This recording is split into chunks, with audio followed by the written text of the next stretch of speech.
aboard! Hey, what's up, everybody? You're listening to Cannabis Karaoke, where we ask you to grab the mic and tell your story.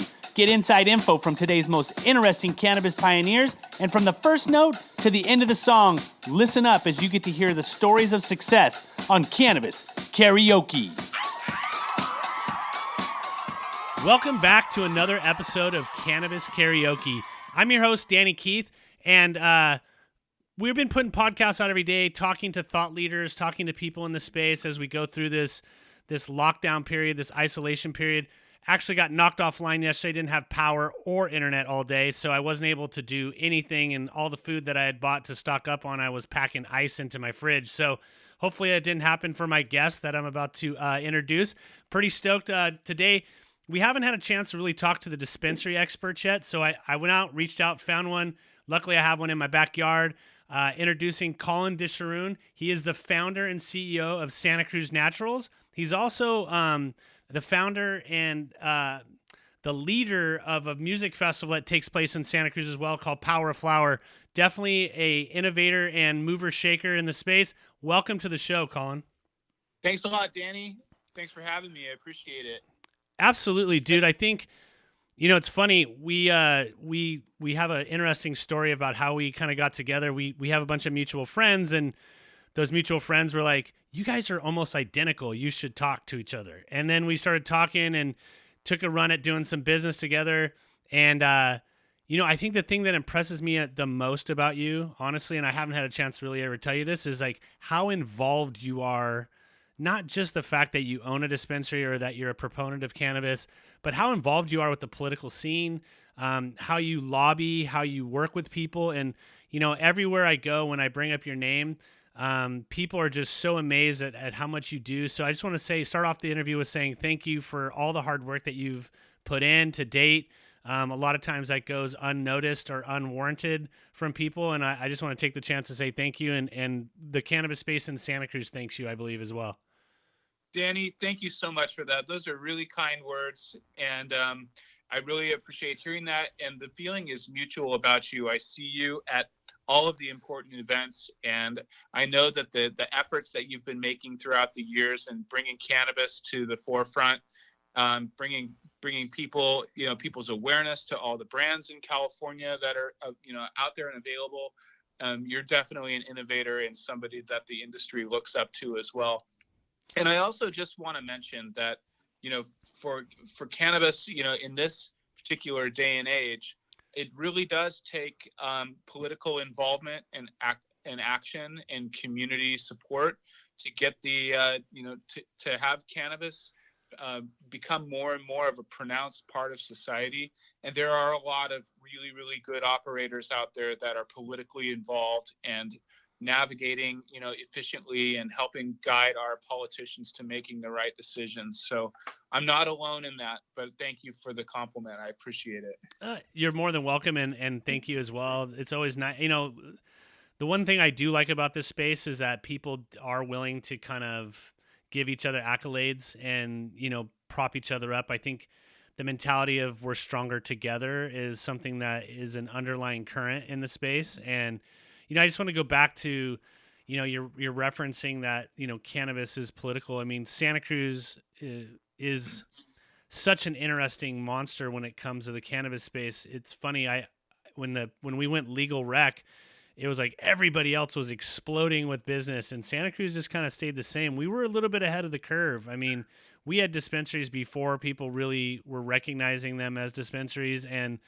that took a lot of guts. And, you know, I ran into you recently at our supervisor's election party, and you're not just politically involved, bro. There's a difference between being politically involved and being politically ingrained. Like, you're probably borderline will run for some sort of office down the road because you do know all the main people very well. And it's a lot of conflict when it comes to, you know, especially with our supervisor. No, I'm good friends with him. But he hasn't always been a big proponent of the cannabis. You know, while he'll regulate it and set it up, you have done some things in the space that I feel like very few people would have had the patience or the follow through to actually execute. You want to talk a little bit about how you were able to open a dispensary in the unincorporated area of Santa Cruz, and be able to open a dispensary in the unincorporated area of Monterey County. Two big, very big wins in my space because everybody else has been regulated to the city. What did that process look like? Interesting question. So, if you were to go back 10 years ago and think about the way cannabis was lying in a gray area, the state gave certain rights to cannabis, or at least certain privileges to cannabis medical cannabis patients that enabled these private clubs, essentially like speakeasies, private clubs to open outside of the parameters of local government permitting processes. So that's essentially what happened in 2010. I found a location that was completely compliant with the way that the county was proposing their ordinances to allow a permitting process for medical dispensaries. And I began the process of submitting applications and getting ready to open when the county of, it was Long Beach, the city of Long Beach, got into a lawsuit. And the state ended up basically saying, we're not going to, we're not going to, they're not going to authorize cannabis businesses, and they're not going to back up the state's or the local jurisdictions decisions on it. So at that point, County of Santa Cruz just went, oh, we're not going to do anything. We're not going to license. We're not going to permit anything. And those that are already, in the door and open and operating, we're going to essentially grandfather them in. And so that's what happened. My collective got grandfathered in. And that was the status that I was in for the better part of the next, 6 years. Couldn't do any construction, couldn't do any changes. And all the while, the industry was evolving. Brands were beginning to emerge. SOPs were being developed. Banking practices were starting to get, thought out. Corporate structures were beginning to unfold. We were following guidance from the state of California in terms of how collectives were supposed to be operated as nonprofit mutual benefit corporations.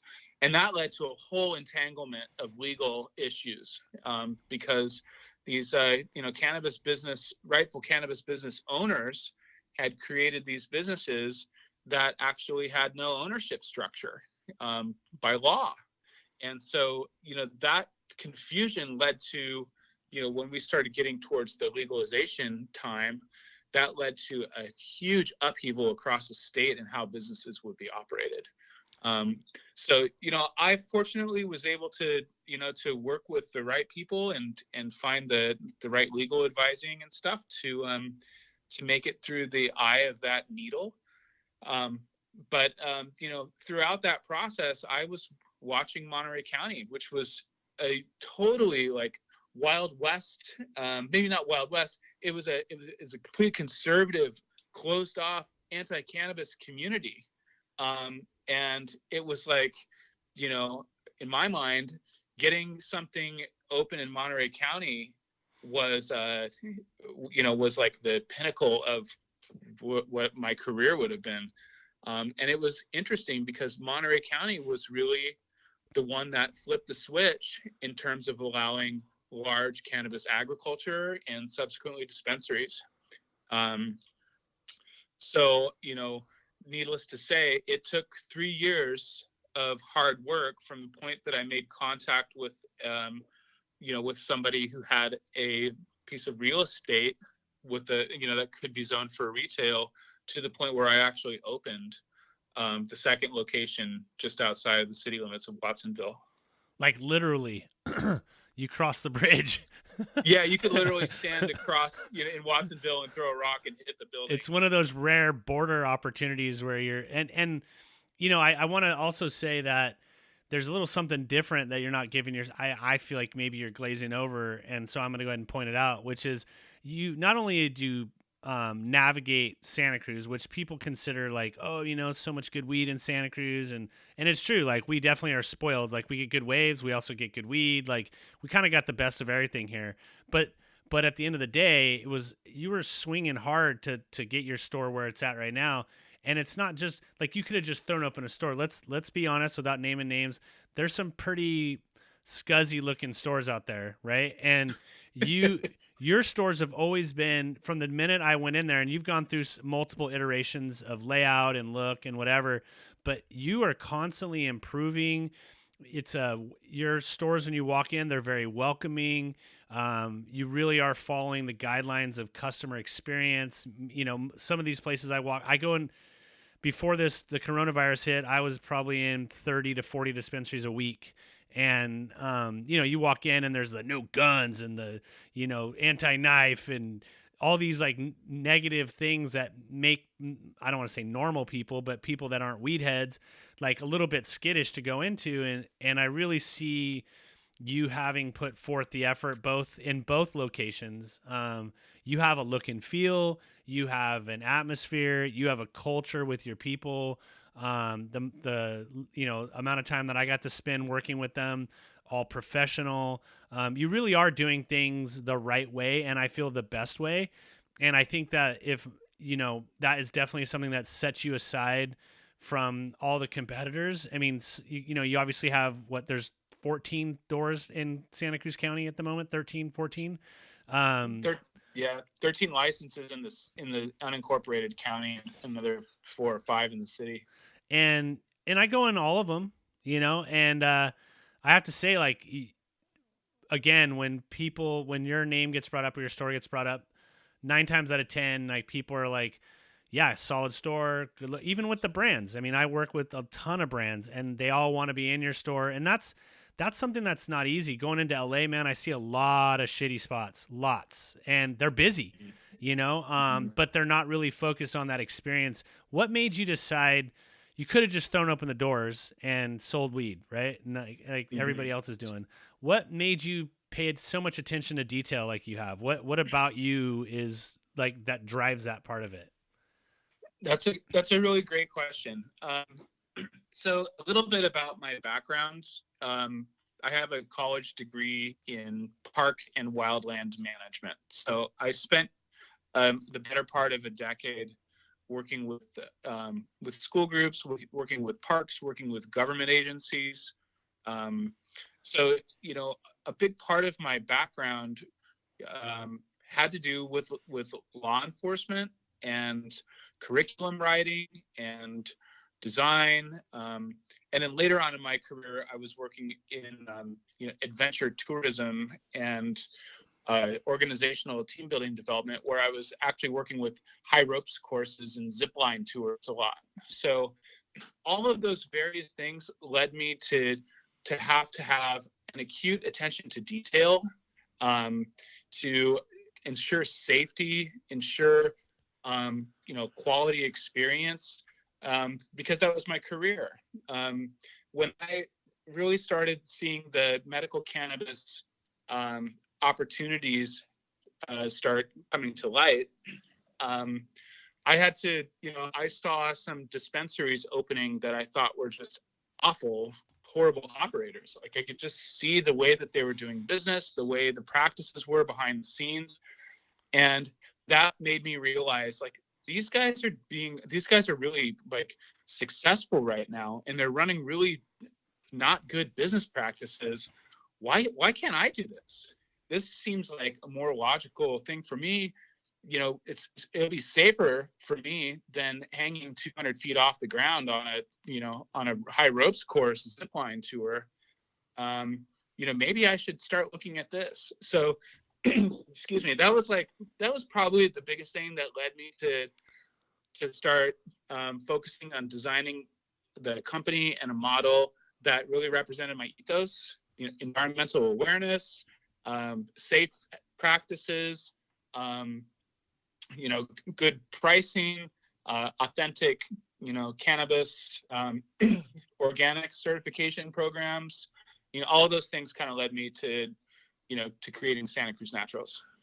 I saw you just did a press release or I shouldn't say you did a press release, but Sprout did a press release, right? You guys just did something Yeah. together to work on the clean cannabis, and you kind of, you aren't kidding when you're detail oriented. We happen to coexist in a group on Facebook where it's Cannabis Group, and Carl Sailing like was ripping distributors for not having a proper kind of COVID preparedness plan in place, and boom, dude, here comes calling down the pipe. It's like, here's my process, and you just detailed it out all the way down, and I think that's something that those are the things that are not spoken about enough, because usually it's, no offense, it's boring. Process and stuff is not the exciting part of a business, but it's that underlying kind of foundation that allows the customers to attach themselves to it and stay loyal to a specific place, and not want to veer away. All those other places that, for the longest time, and I know you probably agree with this, if you had cannabis and you had a door and you were able to throw it open, you were selling it. And, so therefore marketing, attention to detail, cleanliness, process, how you treat your employees, your culture, none of that really mattered because you were, from all looks and feels, making money hand over fist. When in reality, all you're doing is playing a short-term game. By the time somebody else catches up and does it better than you, you're now chasing that game instead of leading it. Yeah, absolutely. When I made the decision to really start putting my efforts, fully into developing a cannabis business, that was a conscious decision that I'm going to change my path right now, because I know that I can see it, I can feel it, I am sensing it all around me. Cannabis is about to change, and it's not going away, and this is going to be the next path for for society to actually embrace a new legal substance. Um, so Thank yeah, God. Thank God. Finally. yeah, Right. finally, So yeah, finally, and it's still not there. no, This it's still tons of problems. I mean, right now we're dealing with, and I don't want to, it's such been beat to death, but like taxation and regulation and metric. And, it'd be one thing if the state actually had its shit together most of the time when they rolled these things out, but they don't. And then there's these holes in the process that make it interpretive, and then people interpret them different ways. And then it's just, you know, I'm sure you get the same thing. Oh, you're in cannabis, man. You must just be killing it. You're all, dude, but the only thing I'm killing is the color of my hair, or if I'm losing it, and or like my family because I'm working so many hours that I never get to see them. Um, Yep. you're a little bit ahead of the curve on another area, and I'm sure with this whole coronavirus and COVID, you are one of the few delivery companies, right, in Santa Cruz right now with your SDash. How have you seen that benefit you as you're going through this process right now with the coronavirus? And at least dispensaries have been deemed essential business because cannabis is medicine. So thank goodness our public officials had the foresight to realize that we needed you guys. If they're going to leave liquor stores open, they can definitely leave cannabis clubs open. Have you seen an Yep. uptick in people using your delivery service? Oh yeah. Oh So yeah. so talk a little bit about that. Yeah. So, first of all, the delivery service has been something, I've seen most of my, what I would call, competitors, even though a lot of us are actually good friends.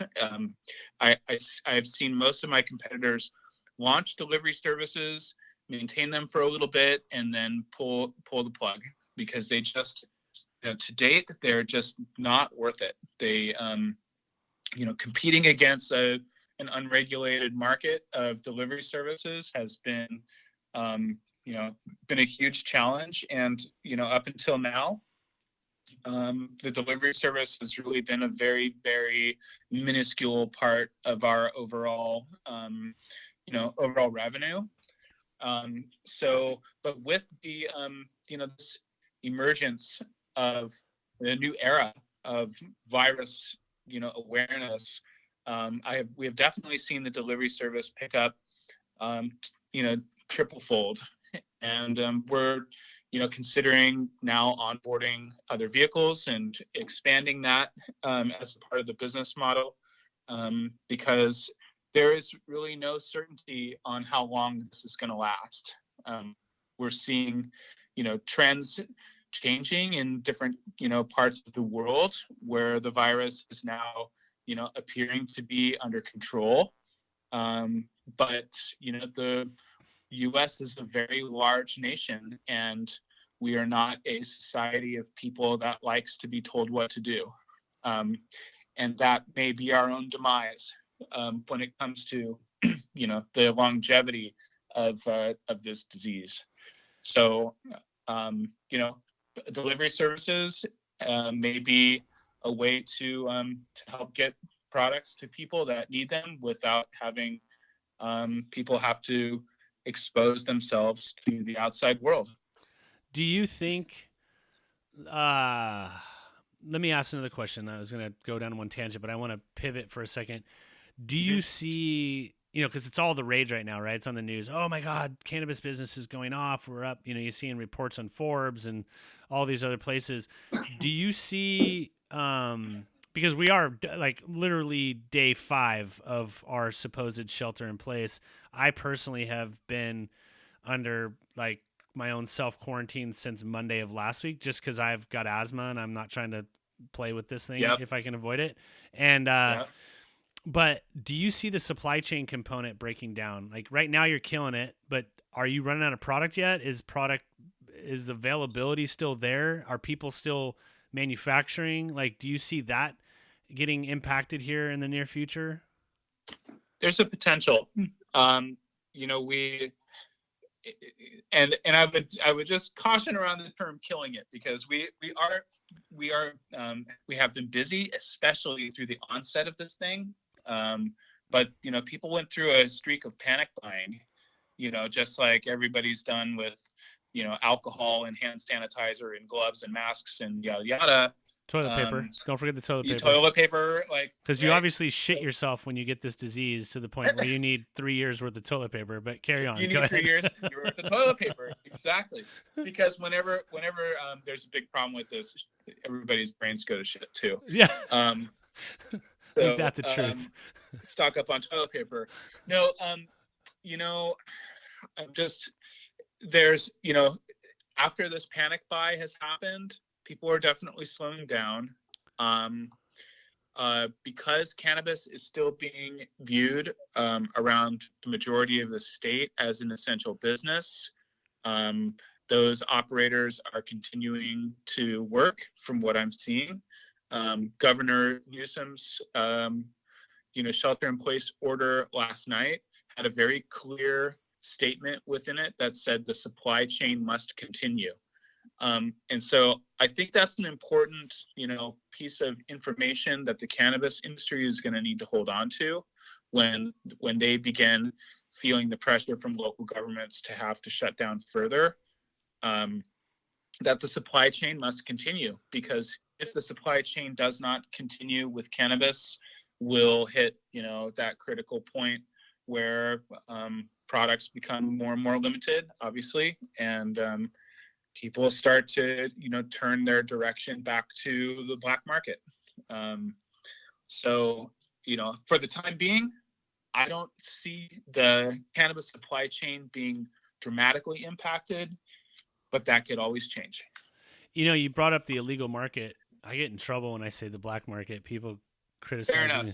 The Fair illegal enough. market or the underground market. The duty free market. The duty free market. What's funny is I feel like it's not funny. I think what I find interesting is that prior to 64, black market was there, but people weren't really moving packs. People weren't really trying to knock off carts. People weren't really doing that. And then slowly as we've experience these regulations and taxations and testing. I mean, running my company, I could literally look at a graph of my revenue and go, oh, testing, phase 1, that's what that was. Oh, packaging changes, that's what that was. Oh, phase 2 testing, that's what that was. Do you feel like inadvertently, while the state of California has tried to do its best to get its arms around a business that I don't think they categorically understood, I think they thought, oh, people are going to sell some weed, maybe some joints, like, and the whole thing exploded. And there's 9,000 categories of cannabis now. Um, do you think that?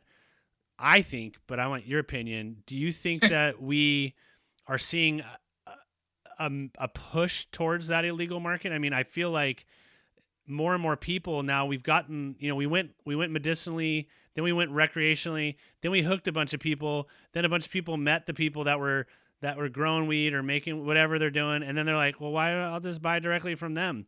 Do you think that we've created a customer now that is searching out the illegal market because of all this taxation? My sense, and it's hard for me to say because my focus is primarily on my customer base, right? So I'm not looking at them. I'm not trying to look outside and see who's going to the black market or not. It's just out of my focus, or I'm sorry, the duty free market. Um, I actually don't believe that is the case. I think that the approach from the beginning of this process has it was faulty. It was the wrong approach. They came at it with too great of regulation and too high of taxation right out of the gates, and that doesn't lead an illicit industry to come under the guidance of regulation. We saw that back in the early 1900s, or I guess 1920s, during alcohol prohibition. Um, they brought alcohol out of prohibition by saying we're not going to tax you. You can come out and you get under our regulations, and we're not going to tax you for the first couple years until you get established. And then those that refused to go under it had a stronger enforcement approach. That is not the approach that California has taken, and I think that is probably the biggest reason why it's been such a one of many reasons why it's been a slow process. But Do you does that think? kind of answer you? Yeah, no, totally. Because I hear people actually say, yeah, I used to buy, I used to go to the shop, and then I started talking to the bud tender. Then the next thing you know, the bud tender introduces me to somebody. There's this normal course of action that, once people have the confidence in cannabis, then buying from somebody on the street it's not the same as what it was, 15 years ago. Mm-hmm. I think we've created new customers that are now avoiding trying to do whatever they can to avoid the taxation. So yeah, you did answer the question. And again, it's a perception Mm-hmm. and it's an opinion. Yeah. But you said something pretty what I feel is impactful, which is, you know, when we legalized alcohol or when we ended prohibition on alcohol, there was a grace period by which people didn't have to pay taxes and they were able to come out and establish their business and get like a little, almost like an investment from the government, a little head start. Mm-hmm. Do you feel like California, because we were so early, dude, we were, 20 years almost, we were Prop 215 and we were basically doing it before it was really doing it.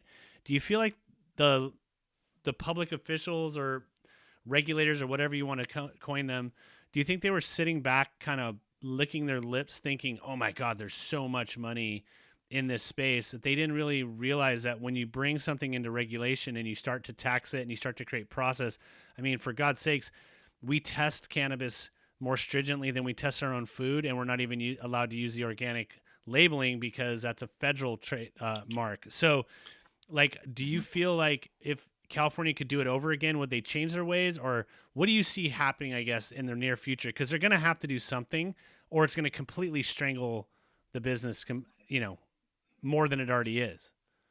Mm-hmm.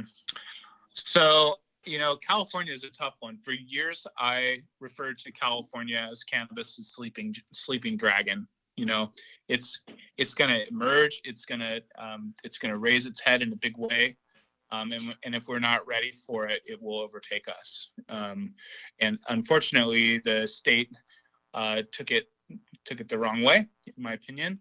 I think it's really hard to say, especially given this COVID issue. I mean, our economy is on the collapse, on the verge of total collapse right now. I was on a phone call a little earlier today with a human resources attorney out of the Los Angeles area, and she was telling me that her job right now over the past 3 days has been closing businesses that are firing, their entire staff, and they're shutting the businesses down, which is really scary. And it's hard to say how the state of California is going to respond to that, because the tax revenue that the coffers, the state's coffers, are now going to be in a big way depleted, because they're going to be spending money on keeping people alive.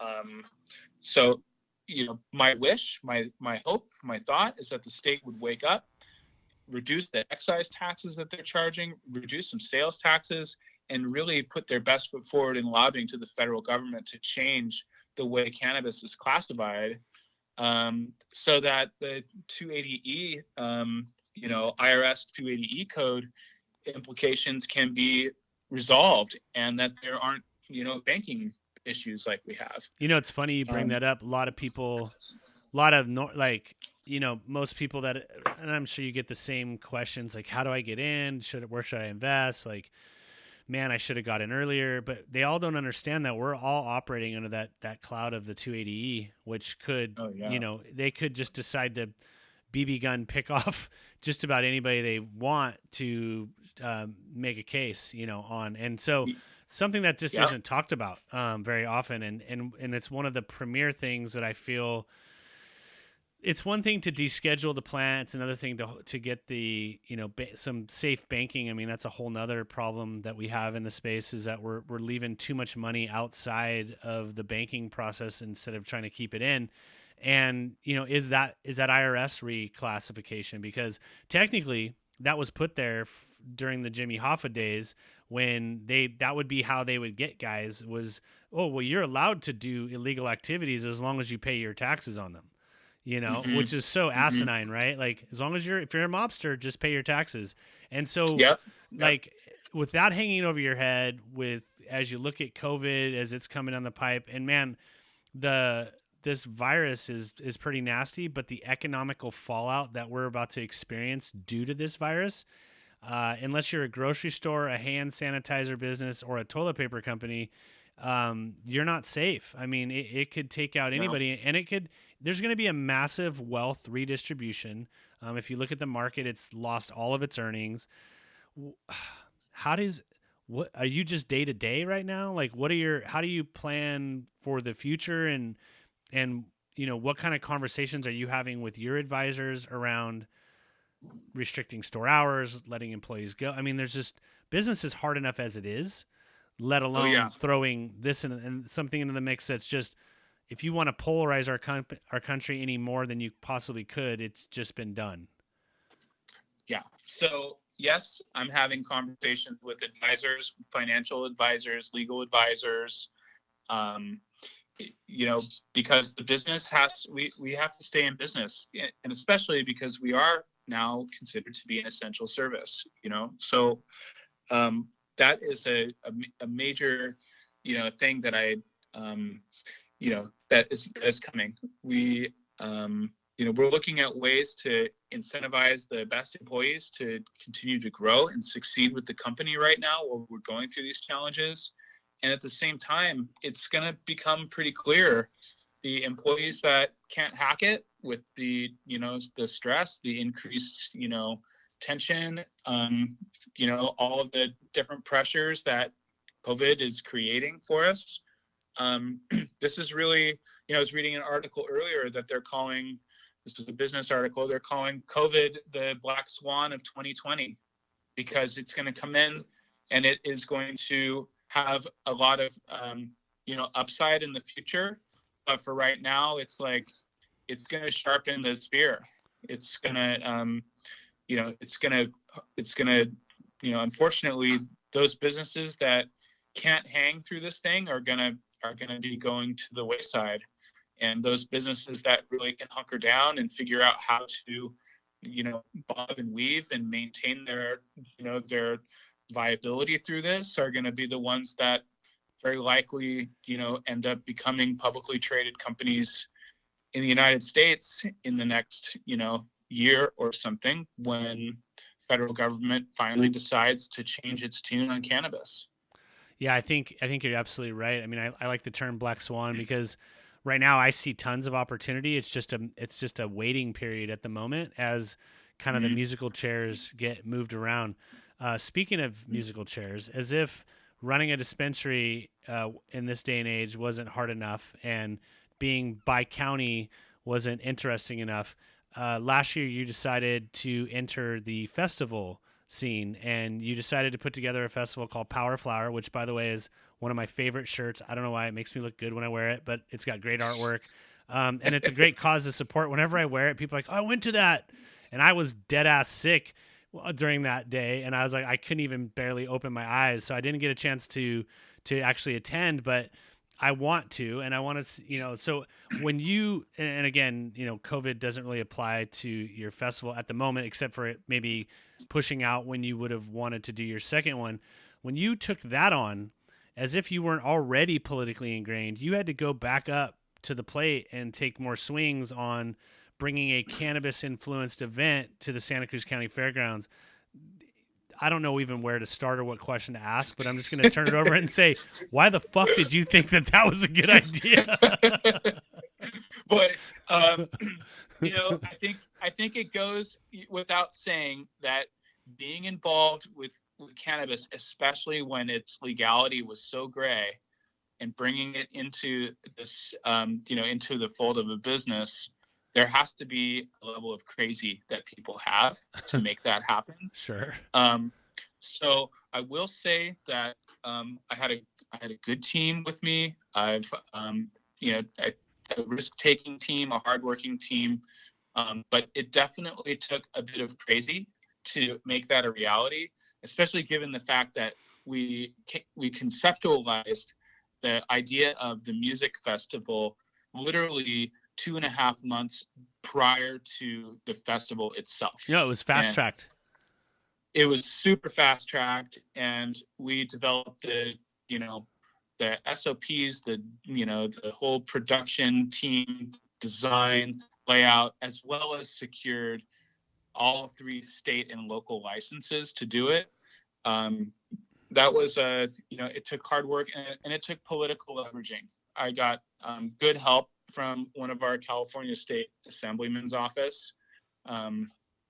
And they were able to really push it forward.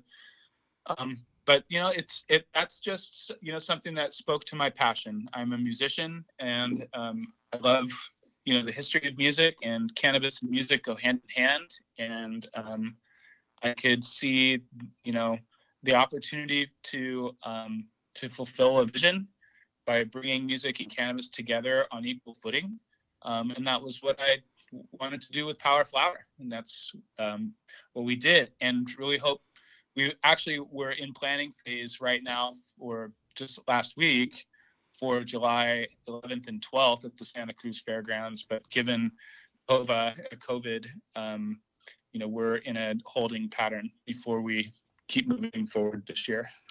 Yeah, I mean, I had the pleasure of interviewing both David Tran and Adelia Carrillo, both two people that are event supporting people, either they're production people or they're a ticketing platform, and their entire schedule from now until September has just been decimated. That what people don't get about throwing events is it's one thing to plan one, it's one thing to produce one. It's a whole nother thing to actually have one get pulled off, and then to have people show up and have it be successful and not have any train wrecks while you're there. So it's like how you measure success on an event is always, and how I look at success on an event is always different than what, say, the average Joe will look at an event and say, oh, that was a great event, or that was a shitty event, or they should have done this, or they should have done that. I think what I really liked, first of all, how you took the ground approach of incorporating different levels of press and media, and you got a really professional firm behind you to help kind of market it and package it and put it out there. I think that's number one. I think those are, back to your detail-oriented step process, was something that was evident from the gate. But then the eclectic music that you brought together, how you curated the music. I'm really excited to see version 2, version 3, version 4 come and roll out as you get more attuned to how these things work, because let's face it, you could be the most experienced festival producer ever, and I work with Emerald Cup every year, and every year it's the same. I don't want to say train wreck, but fire. It's this year I managed a crew of like close to 20 people filming, and it still feels like it's the first one. So no matter what, no matter how far down the road you get, you're always going to have similar or hiccups, if you will, that tend to cause you to feel like you're going over some speed bumps. But it's that management of the previous ones that help you get through it. And you came off of a good one, the first one, and I was really looking forward to seeing this summer. I'm hoping if people just to pay attention, stay home, reduce contact, and take this thing serious, we can all get back to normal life. We can all get back to seeing each other. I mean, it's hard to be stuck in your house and it's day 5, bro, and my lawns have been mowed so many times now, and I'm like about to start building a second story in my house because I'm so completely bored. What are you doing while we're in this COVID period to plan for that? And do you kind of go into it planning like you're gonna pull it off with no denial that you may have to push it out, but there's definitely going to be a Power Flower 2020 if the virus allows it. Yeah, if the virus allows it. I mean, that's the reality, right? I mean, social responsibility is pinnacle in all of this, and I'm even if we say yes, like we're going for it, or if our jurisdictions say, your shelter in place orders are lifted, you can go out and be cautious. If it's within a certain time frame after that happens, it may not be a socially responsible thing for us to do, to say, Sure. hey, we're going to have a big sesh fest, and everybody's going to be congregated together in the same place, all sharing joints. That may not be the most socially responsible thing that we can do. I would agree with you, and I think that's really what I'm seeing happening right now. I mean, even though we have a lot of shitheads in the world, that either are just have a point of view. I'm fine if you have a conflicting point of view with me. Just don't beat me over the head with it. And I think the underlying thing that comes out, everything, ironically, the world has a way of working itself out, yin and yang, if you will.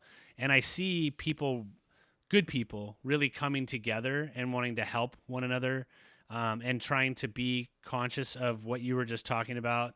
It's the people that are like, the show must go on no matter what because it's money motivated versus your customer or your experience or your reputation motivated, is a big deal. And I think, it's just like us right now. Instead of us getting on the phone trying to figure out how to make money off people, I just want to talk to people and have a little therapy for myself, a little therapy for the person on the phone, and maybe a little therapy for the listener that's checking this out. Maybe, we always think we're going through things on our own, when in reality, if we just take the blinders off for a minute, other people are experiencing similar or sometimes worse situations than we are. I saw you make a post like, be grateful if you have a job right now because a lot of people are losing their job. And I think as we come out of this, it's an indiscriminate situation. It doesn't matter what color, what sex, what gender, what your preferences are, what your wealth status is. Like, this thing is clearing the table on people. And I think the thing that I want to take away from what we can learn from all this is let's try to help each other out as best as we possibly can, and let's try to be good people, and let's be conscious of our fellow man, because realistically that's how we're going to get through this. If we decide to go the other way, then be prepared to be locked down until Christmas time. That's right. It's cannabis has the benefit for us all to elevate our consciousness if we choose to do that. And now is the time when we really should be elevating and being aware socially and keep our distance and think for the greater good. Because that's really what we have to rely on, is the greater good that's going on out there. before you hop off, I want to say one thing, and I think that this is a message that I really believe needs to be going all the way to the federal government, is that California, Santa Cruz County, Monterey County, the greater Bay Area, San Francisco, and surely other states to follow are calling cannabis an essential service. And that essential service is the same type of essential service as we have with pharmacies, with doctors, with grocers, with any number of services that people depend on for their to be able to continue to live. And that that identifying name as an essential service needs to be considered by the federal government, because we are one of the few services that are going to continue to support our local governments financially and support jobs and keep people at home and keep them out from bars and helping to, really serve society in a better way.